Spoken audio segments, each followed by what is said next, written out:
नमस्कार जी, मैं doctor Umesh, associate professor in Goldfield College of Education Faridabad. आज का हमारा टॉपिक है लेखन कौशल। जो अलग अलग कौशल हैं, स्किल्स हैं, listening skill, writing skill, reading skill, speaking skill. तो मैं अपने पहले क्लासेस में लिसनिंग स्किल और रीडिंग स्किल दो के बारे में डिस्कशन कर चुका हूं। Today the topic of discussion is writing skill. और यह writing skill BEd second year के करिकुलम में 4th पेपर है और पेपर का नाम है लैंग्वेज अक्रॉस करिकुलम या पाठ्यक्रम के तहत भाषा। तो बात करेंगे लेखन कौशल का। लेखन का कार्य एक रचनात्मक कौशल है, कंस्ट्रक्टिव स्किल है। रचना किसी लेखक की कल्पना हो सकती है, किसी का अनुभव हो सकता है, या किसी रचयिता के जीवन की वास्तविकता हो सकती है जिसमें वह अपने खट्टे मीठे अनुभव प्रकट कर सकता है। Biography, autobiography. तो इस तरह से हम कह सकते हैं writing skills are an important part of communication. Good writing skill allows you to communicate your message with clarity and ease to a far larger audience than through face-to-face or telephone conversations. सामान्य रूप से लिखकर विचारों की अभिव्यक्ति करना लेखन कौशल या लिखित अभिव्यक्ति कहलाता है। किसी के विचारों को the ideas which are in writing form. तो मॉन्टेसरी का कहना है कि बालकों को पहले लिखना ही सिखाया जाए क्योंकि यह वाचन की अपेक्षा सरल होता है। मॉन्टेसरी जी का कहना है, क्या कहना है कि बच्चों को सबसे पहले जो है राइटिंग स्किल के बारे में सिखाया जाए क्योंकि यह स्पीकिंग से सरल होता है। अब चलते हैं लेखन कौशल के क्या उद्देश्य हैं। अगर ध्यान रखें तो लेखन कौशल के जो उद्देश्यों के बारे में डिस्कशन करें तो इसके बहुत सारे इंपॉर्टेंट उद्देश्य, महत्वपूर्ण उद्देश्य इस तरह से हैं। लिपि सिखाने का उद्देश्य है कि विद्यार्थी अपने जीवन में क्रियाकलाप आसानी से कर सके। उसमें पत्राचार की योग्यता का विकास करना जिससे कि बालक दूरस्थ व्यक्ति के साथ विचारों का आदान प्रदान कर सके। लिखित भाषा ज्ञानार्जन को सशक्त बनाती है, अर्थात यह नॉलेज को गेन करने का सबसे जो है स्ट्रॉन्ग मीडियम है। अतः विद्यार्थी में इसकी योग्यता विकसित करना। लिखित भाषा शिक्षण से अपनी व अन्य सभ्यता संस्कृति से परिचित कराना, क्योंकि राइटिंग के द्वारा हम किसी के कल्चर को भी जो है लिख सकते हैं, उसको आगे भेज भी सकते हैं पढ़ने के लिए। लिपि भाषा का ज्ञान प्रदान कर विद्यार्थियों को अन्वेषण, खोज के योग्य बनाना। विद्यार्थी में चिंतन मनन की योग्यता विकसित करना, उनका मानसिक विकास करना। लेखन कार्य द्वारा सामाजिक संपर्क बनाने के योग्य बनाना। लेखन द्वारा उन्हें समय का सदुपयोग करना सिखाना। लिखित भाषा द्वारा व्याकरण शुद्धता का ज्ञान प्रदान करना। Knowledge of the grammar, grammar का नॉलेज। लेखन शिक्षण द्वारा अध्यापन कार्य सरल बनाना। विद्यार्थियों में परीक्षा देने की योग्यता विकसित करना। विद्यार्थियों को व्यापार क्षेत्र में कार्य करने के योग्य बनाना और साथ में विद्यार्थियों में नैतिक मूल्यों का विकास करना। ये कुछ उद्देश्य हैं, और भी कुछ उद्देश्य हो सकते हैं। तो कुछ थोड़े से उद्देश्य जो है ये हमने यहाँ पर डिस्कस किए हैं। तो इसलिए हम कह सकते हैं कि लिखित भाषा द्वारा हम जीवन के अधिकांश कार्य सफलतापूर्वक संपन्न कर सकते हैं तथा शिक्षण प्रक्रिया लिखित भाषा पर ही निर्भर है। रिटन एग्जामिनेशन भी, आपकी लिखित परीक्षाएं भी जो लिखित ही रहती हैं। अब लेखन कौशल का महत्व क्या है?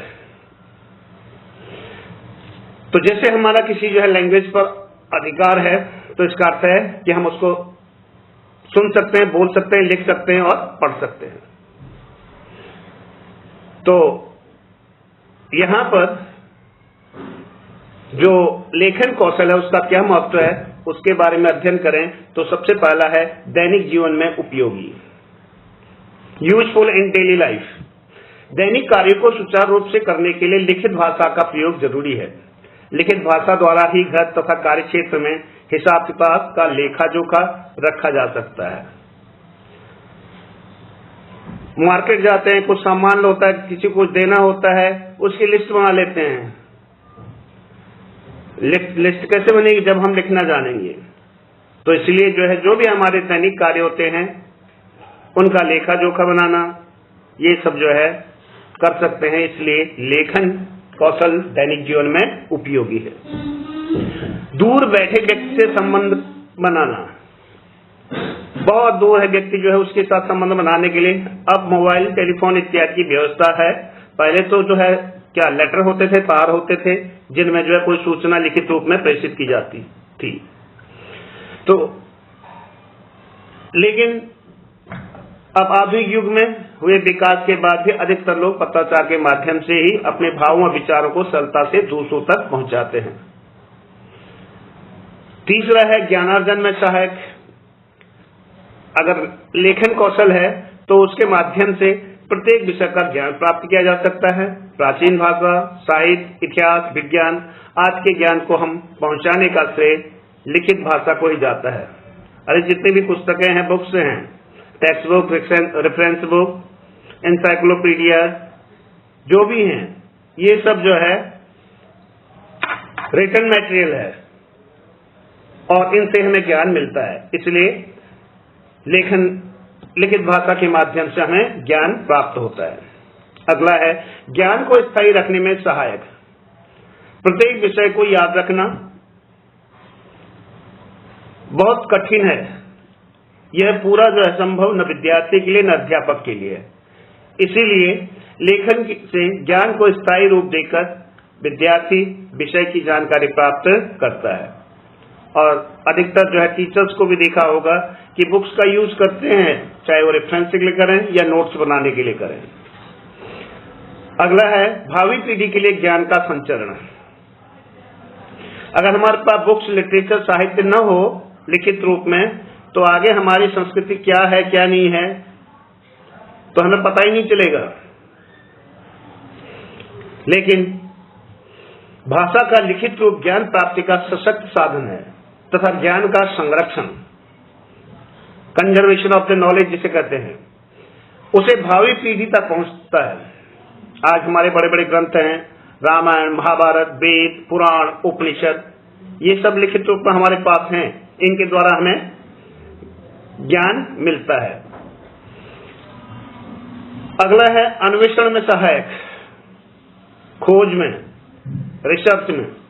प्रत्येक क्षेत्र में खोज होते रहते हैं, तो उन खोजों को जो है लिखने, एडिट करना, लिखना, तो ये सब जो है ज्ञान आगे तभी जाता है। या तो पुराने पास हमारा रिव्यू ऑफ लिटरेचर करते हैं, उसकी मैथोडोलॉजी क्या होगी, ये सब हमें जो है मिलती है। इसलिए यह अन्वेषण में सहायक है।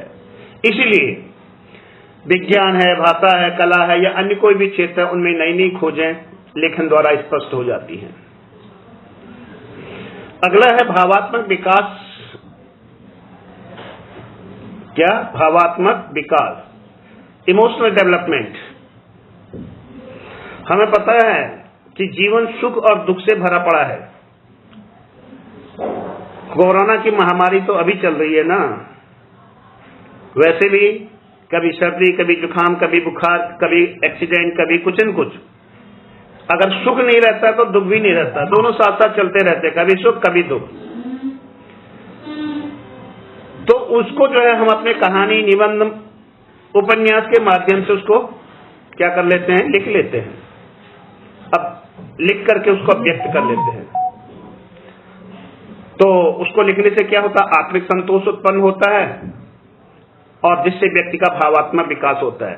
केवल लिखने वाले का ही नहीं, पढ़ने वाले का भी। शेक्सपियर का मैकबेथ पढ़ें, कैसे क्या हुआ, एंटोनियो क्लियोपेट्रा पढ़ें, कैसे क्या हुआ, ठीक है, एल्केमिस्ट पढ़ें। अरे दूर क्यों जाएं, अपने साहित्य में देखें, ठीक है, वेद है, पुराण है, महाभारत है। चलो घर घर में रहने वाली रामायण पुस्तक के बारे में कि किस तरह से उनका जीवन मूल्य चला, कैसे क्या चला, उनके हिसाब से उन इमोशंस को कैसे कंट्रोल किया, कैसे क्या किया, ये सब जो है उसमें मिलते हैं। और यह जो है मूक व्यक्तियों के लिए भी है। जो लेखन कौशल है मूक व्यक्तियों के लिए भी वरदान सिद्ध है। वो बोल नहीं सकते हैं लेकिन लिखने के द्वारा अपने भावों को व्यक्त कर सकते हैं और यह समय के सदुपयोग करता है। लेखन कौशल से समय का सदुपयोग होता है। क्यों? क्यों? इससे व्यक्ति में सृजनात्मक शक्तियों का विकास होता है। वह साहित्य रचना में साहित्य की रचना करता है और यही नहीं, शारीरिक रूप से असमर्थ व्यक्ति भी लेखन की सहायता से अपने समय का अच्छा सदुपयोग कर सकता है। अगला विषय व कार्य को प्रमाणिक रूप देने में सहायक, ठीक है। क्या कहते हैं हम, लेट बायगॉन से बी बायगॉन, बीती गई सो बात गई। यानी मौखिक रूप से किसी भी चीज का प्रभाव नहीं हो सकता, इसलिए कानून व्यवस्था इत्यादि जो है इसमें लिखित रूप ही प्रमाणिक माना जाता है। शिक्षण प्रक्रिया में सहायक है। प्रत्येक विषय का ज्ञान मौखिक रूप से नहीं बताया जा सकता, नहीं विद्यार्थी उसे याद रख सकते हैं। तो इसीलिए गणित, विज्ञान आदि विषयों का ज्ञान मौखिक रूप से संभव नहीं है, इसलिए लेखन आवश्यक हो जाता है। मूल्यांकन में सहायक है। शिक्षण अधिगम प्रक्रिया में विद्यार्थियों का मूल्यांकन अनिवार्य होता है। लिखित भाषा द्वारा कम समय में अधिक विद्यार्थियों की जांच की जा सकती है। इसके अलावा कार्यालयों व व्यापार के क्षेत्र में सहायक है। देश की विभिन्न गतिविधियों की जानकारी प्राप्त करने में सहायक है और साथ में चरित्र निर्माण में सहायक है। तो इस तरह से हमने देखा कि ये लेखन कौशल क्या है और इसकी क्या क्या उपयोगिता हो सकती है। तो लेखन के लिए लिपि का ज्ञान होना जरूरी है। तो क्योंकि जब तक लिपि का ज्ञान नहीं होगा तब तक जो है भाषा की चार कुशलताएं नहीं आएंगी। और भाषा में जो लिखना जो है 3 कुशलताओं के बाद ही आता है, सुनना, बोलना और पढ़ना, उसके बाद लिखना है। तो वर्गों की रचना सिखाने के लिए अध्यापक क्या विधियां जो है अपना सकता है? उसके लिए पहला है आपका रूपरेखानुकरण विधि। इस विधि में शिक्षक अभ्यास पुस्तिका, श्यामपट्ट या स्लेट पर चौक या पेंसिल से बिंदु बनाते हुए शब्द या वाक्य लिख देता है और छात्रों को कह देता है कि पेंसिल से या चौक से उनको पूरा कर दे। दूसरा है स्वतंत्र अनुकरण विधि। इसमें श्यामपट्ट, कापी या स्लेट पर अक्षरों को लिख देते हैं और छात्रों को कहता है कि उन अक्षरों को देखकर नीचे स्वयं उसको उतार लें। अगला है मॉन्टेसरी विधि। मॉन्टेसरी ने लिखना सिखाने के लिए आंख, कान और हाथ तीनों के प्रयोग पर बल दिया। इसके अनुसार बालक को पहले लकड़ी अथवा गत्ते पर बने अक्षरों पर उंगली फेरने को कहना चाहिए, फिर पेंसिल को उन्हीं अक्षरों पर घुमाना चाहिए। पेंसिल प्राय रंगीन होनी चाहिए। इस प्रकार अक्षरों के स्वरूप से परिचित होकर उन्हें लिखना सिखाना चाहिए। अगला है संश्लेषणात्मक विधि, सिंथेटिक मेथड जिसे कहते हो। इसे रेखा विधि भी कहते हैं। देवनागरी लिपि के सभी वर्ण रेखाओं वृत्तों से बनते हैं। इस विधि में शुरू से बच्चे को विभिन्न प्रकार की रेखाएं खींचने का अभ्यास कराया जाता है और रेखाएं खींचने के बाद उसके बाद वर्ण को, जो लेटर्स हैं, अल्फाबेट्स हैं, उनकी रचना सिखाई जाती है। अगला है तुलना विधि, कंपैरिजन मेथड। तो हिंदी भाषी क्षेत्र में तुलना विधि उपयोगी मानी जाती है। बालक को तीसरी चौथी कक्षा में मातृभाषा के लेखन का अभ्यास हो चुका होता है, अतः उससे तुलना करते हुए हिंदी भाषा सीखता से सीखी जा सकती है, या एक भाषा का दूसरे भाषा के साथ तुलना करते हुए। अब लेखन कौशल में क्या अशुद्धियां हो सकती हैं और उनका समाधान क्या है? तो इसके लिए जो है क्या क्या अशुद्धियां हो सकती हैं, तो सर्वप्रथम शिक्षक को बालक को चित्रकारी करने की स्वतंत्रता देनी चाहिए। पेंसिल से चित्रकारी के द्वारा ही बालक लिखना सीखते हैं। चित्रकारी लिखने की पहली सीढ़ी है। तो इसमें कुछ बातें ध्यान रखनी है। बालक को लिखना तभी सिखाएं जब वह लिखने में रुचि ले। अक्षरों को सरल से कठिन क्रम में लिखना सिखाया जाए। बालक को लिखने की गति पर प्रारंभ में ध्यान न देकर अक्षरों, शब्दों और वाक्यों की शुद्धता पर ध्यान दें। प्रारंभ में अक्षरों का आकार बड़ा होना चाहिए, धीरे धीरे अक्षरों का आकार छोटा किया जाए। बालक के मन में लिखने के प्रति उदासीनता नहीं होनी चाहिए। लिखना सिखाते समय बालक की व्यक्तिगत भिन्नता पर ध्यान देना बहुत आवश्यक है। जरूरी नहीं कि सब एक साथ एक जैसा सीख लें, सभी अच्छा लिखना सीख लें। लेखन कार्य पढ़े हुए अंत से सीखना चाहिए, सिखाना चाहिए। बालक पढ़ी हुई बात को आसानी से लिख लेते हैं। तो इस तरह से लेखन का शुद्ध होना आवश्यक है। अशुद्ध लेखन का प्रभाव पाठक पर अच्छा नहीं पड़ता। तो शुद्ध लेखन के लिए निम्न बातें ध्यान में रखनी चाहिए।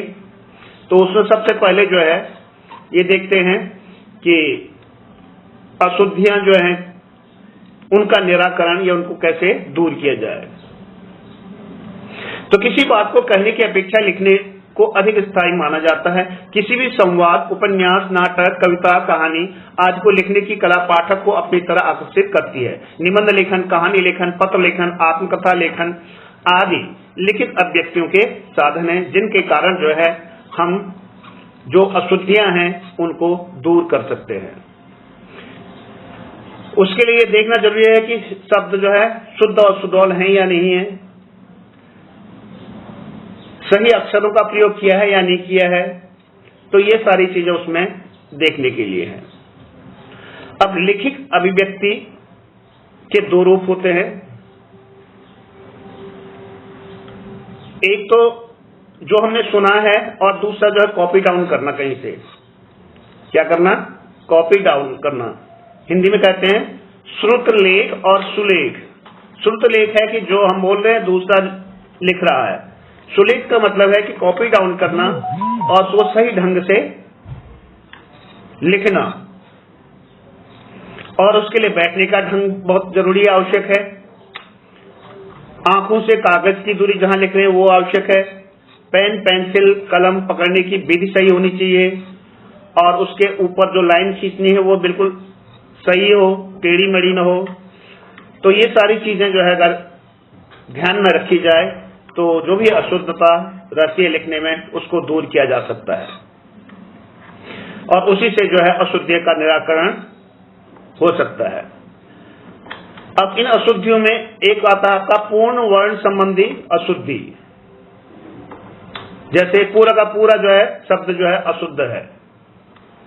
प्राय देखा जाता है कि बहुत से विद्यार्थी वर्ण के उच्चारण भेद को नहीं समझते और एक वर्ण के स्थान पर उससे मिलता जुलता दूसरा वर्ण लिख देते हैं। उससे शब्द का पूरा ही अर्थ बदल जाता है। तो जैसे अंग्रेजी में वी और B for boy, V for violet, ऐसे ही बा हिंदी का, छ और छ, छाता और छतरी, क्योंकि बोलने में पता नहीं चलता कि कौन सा वर्ण है। और दूसरा है अर्धवर्ण संबंधी अशुद्धियां।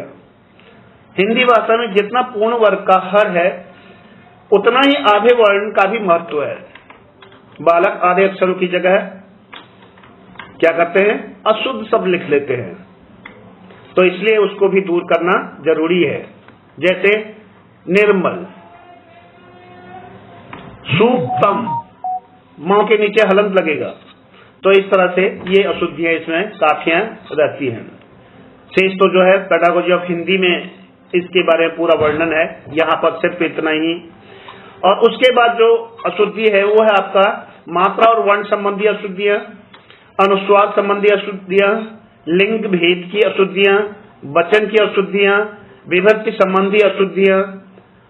तो ये बहुत सारी अशुद्धियां हैं और इन अशुद्धियों को अध्यापक को चाहिए कि उनको दूर करें, जिससे कि व्यक्ति या बालक बड़ा होकर के या एग्जाम में, परीक्षा में जहां कहीं हो, शुद्ध शब्दों का प्रयोग कर पाए या शुद्ध वर्णों का प्रयोग कर पाए। इसलिए क्या होना चाहिए? शुद्ध उच्चारण की शिक्षा, मात्राओं, अनुस्वार, अनुनासिक, चंद्रबिंदु का स्पष्ट ज्ञान, पंक्चुएशन का पूरा ज्ञान, पूर्ण विराम, अल्पविराम जो भी है आपका जो है, इसके अलावा और पढ़ने के अवसर देना और करेक्ट या सही पढ़ना, व्याकरण का ज्ञान, लिखित कार्य का संशोधन, अनुलेख, श्रुतेक एवं प्रतिलेख, शब्द तालिकाएं बनाना, ये सब जो है इसमें आएंगे। अब आती है बारी सुलेख की। सुलेख दो शब्दों से मिलकर बना है, 100 प्लस लेख। 100 का अर्थ है सुंदर और लेख का मतलब होता है लिखना। ऐसी लिखावट जो अच्छे ढंग से लिखी गई हो और वह अच्छी तरह से पढ़ी जा सके या समझी जा सके, उसे हम सुलेख कहते हैं। इसलिए जो सुलेख के उद्देश्य हैं, बालक के हाथ, मस्तिष्क व हृदय में समन्वय हो, बालक में सौंदर्यानुभूति की भावना आए, बालक आकर्षण, सुडौल अक्षर लिखने को प्रवृत्त हों, छात्र सुंदर और सुपाठ्य लिखते समय समुचित गति का निर्वाह करें और विद्यार्थियों में को व्यवहारिक जीवन के लिए तैयार करना। तो इसलिए ये सुलेख जो है, ये इसकी उपयोगिता है। अगला आता है श्रुतलेख। श्रुतलेख को अंग्रेजी में डिक्टेशन कहते हैं। अगर अध्यापक बच्चों को कक्षा में सुलेख या श्रुतलेख की शिक्षा देना शुरू कर दे तो अच्छा है। प्राइमरी क्लासेस में श्रुतलेख या श्रुतलेख की शिक्षा देना बहुत आवश्यक है। श्रुतलेख को सुनकर लिखते हैं। श्रुतलेख में अध्यापक बोलते जाते हैं और बच्चे लिखते जाते हैं। श्रुतलेख से लिखने में तीव्रता का विकास होता है। शाब्दिक रूप से श्रुतलेख शब्द लैटिन भाषा डिक्टो से आता है। डिक्टेशन एक लिखित कार्य का एक रूप है जिसमें छात्रों को शिक्षक की श्रुतलेख के लिए अलग अलग पाठ लिखते हैं। तो इसीलिए जो छात्रों में लेखन कौशल के विकास के लिए श्रुतलेख आवश्यक है, बच्चों के लेखन कौशल को बढ़ाने के लिए और लिखने की गति को बढ़ाने के लिए। इसके लाभ क्या हैं? इसमें छात्रों की सुनने की व समझने की क्षमता में वृद्धि होती है। इससे छात्रों के लेखन की गति तीव्र हो सकती है। सावधानी पूर्वक श्रुत लेखन किया जाए तो सुलेख में सहायता प्राप्त होती है। इससे छात्रों में बौद्धिक शक्ति का विकास होता है। तो इस तरह से आज का हमारा टॉपिक यहीं समाप्त होता है। यदि आपको हमारा टॉपिक अच्छा लगा हो तो हमारा YouTube channel the educational and spiritual consciousness उसको लाइक भी करें और सब्सक्राइब भी करें। Thank you very much.